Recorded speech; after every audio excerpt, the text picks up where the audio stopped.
So, hello again, and welcome to the second part of the topic of toxicology.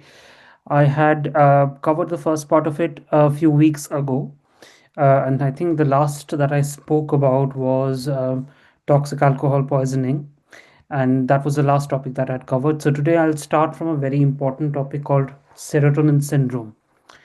It is a very favorite topic from an exam point of view. Lots of questions keep coming up with every exam. So, with serotonin syndrome, it is a consequence of hyperstimulation of serotonin receptors.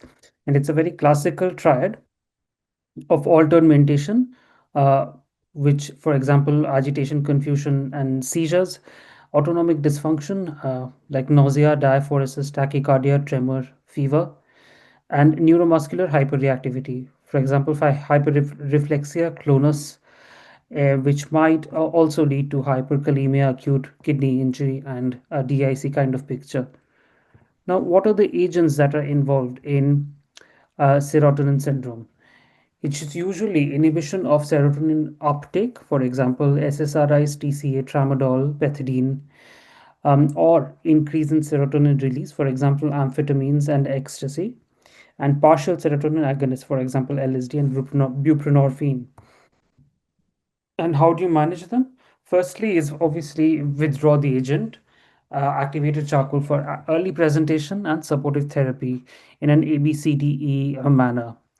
Supportive care like rehydration, temperature control, control of hyper and hypotension, DIC, sepsis, and rhabdomyolysis. And benzodiazepine is the first line of agents for agitation, autonomic dysfunction. Limitation of opioids like fentanyl, very importantly, because they can increase the serotonin release. A general anesthetic may also be required with muscle relaxants for more severe cases. And the specific therapy is cyproheptadine, which is a serotonin antagonist, which can be used in very severe poisoning. Now, if you have to compare and contrast this with neuroleptic malignant syndrome, which is an idiosyncratic reaction to an antipsychotic agent, other drugs like metoclopramide, and rapid withdrawal of dopamine agonists, blockade of dopaminergic signal, and it's a triad of rigidity, fever, and autonomic instability. Other clinical features include confusion, drowsiness, raised plasma creatinine kinase, and white cell count. Now, this is a very important table which allows you to differentiate between the two syndromes, serotonin syndrome and neuroleptic malignant syndrome. Relationship to the dose, serotonin syndrome is usually dose dependent, whereas neuroleptic malignant syndrome is idiosyncratic. Serotonin syndrome has a rapid onset within the first 24 hours, whereas neuroleptic malignant syndrome is slow, usually takes days to weeks. Neuromuscular findings wise, it's hyper reactivity and increased reflexes in serotonin syndrome, and a muscular rigidity and reduced reflexes in neuroleptic malignant syndrome. Lab findings wise, serotonin syndrome abnormalities are not commonly seen, whereas in neuroleptic malignant syndrome, elevated white cell count and creatine kinase are important findings. Causative agents, why serotonergic agents are responsible for causing serotonin syndrome, whereas antagonism of dopaminergic pathways cause neuroleptic malignant syndrome. Management for serotonin syndrome, it's benzodiazepines and cyproheptadine, as discussed, whereas for neuroleptic malignant syndrome, it's bromocriptine and dantrolene. The resolution is also very rapid in serotonin syndrome, whereas it is slow, may take days to weeks in neuroleptic malignant syndrome.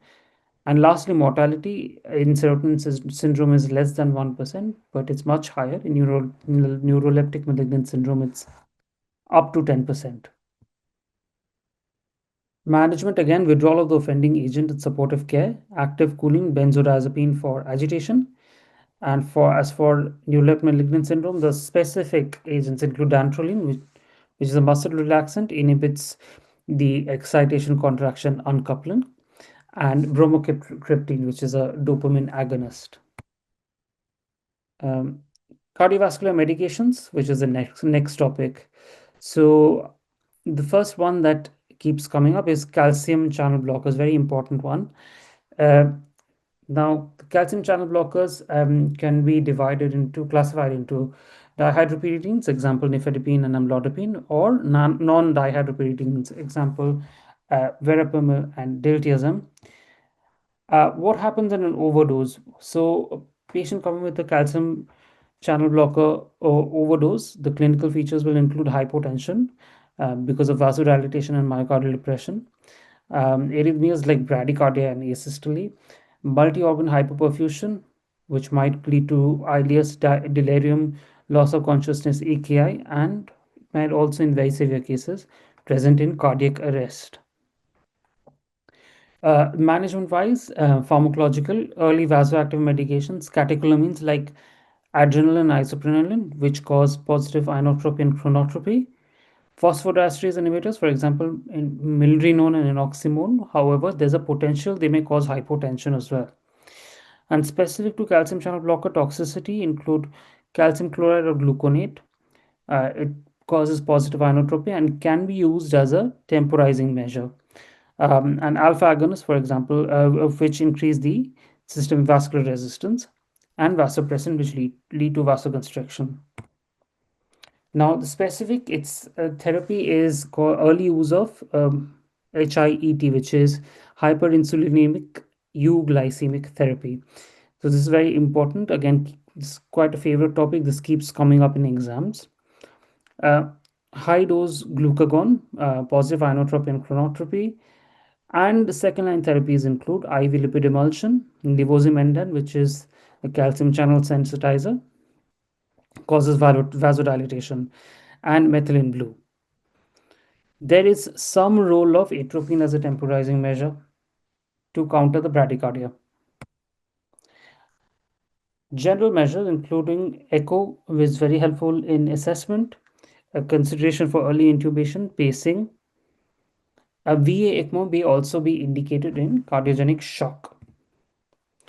Now, HIT, going back to HIT, it is the hyperinsulinemic euglycemic therapy. Indicated myocardial dysfunction. It facilitates intracellular transport of substrate and oxygen, and insulin causes calcium dependent and inotropy. Now, what exactly is it? So, first, you give insulin in a bolus dose of 1 unit per kilo. This is followed by infusion, example 1 unit per kilo per hour, and this is titrated every 10 to 15 minutes until you reach a heart rate of greater than 50 per minute and systolic blood pressure more than 90. And the usual rate is 1 to 10 units per kilo per hour. Okay. You administer 50% dextrose is administered concurrently, 50 to 100 ml. It's followed by concentrated infusion, 1 ml per kilo per hour of 50% dextrose. Close monitoring of blood glucose is necessary with a moderately high target until stability is reached. And of course, regular monitoring of potassium, especially you're giving so much insulin to ensure normokalemia. So potassium may need replacement in such cases. Coming to the second one, which is the beta blocker overdose. Glucagon and milrinone, they increase myocardial camp in positive inotropy and chronotropy. They treat the bradycardia and myocardial suppression, less helpful in vasodilatory shock, example, calcium channel overdose. Milrinone is an inodilator. Again, it may worsen the hypotension because of its dilatory effect. Useful in refractory bradycardia. Hemodialysis if hydrophilic, example, sotalol and atenolol. So beta blocker overdose, the treatment of choice is glucagon and milrinone. The next one is digoxin. Now, digoxin, as we all know, it's used commonly used medication for atrial fibrillation and also in case of heart failure. It has got a narrow therapeutic index. Levels are affected by altered renal clearance or metabolic enzyme inhibition or induction. GI upset is the most common one. It precedes neurological symptoms. GI upset includes nausea and vomiting, diarrhea, and abdominal pain. Cardiovascular, for example, bradycardia, AV block, junctional escape rhythm, tachycardia, and bigeminy. Neurological include visual disturbance, for example, color alteration, blurred vision, and diplopia.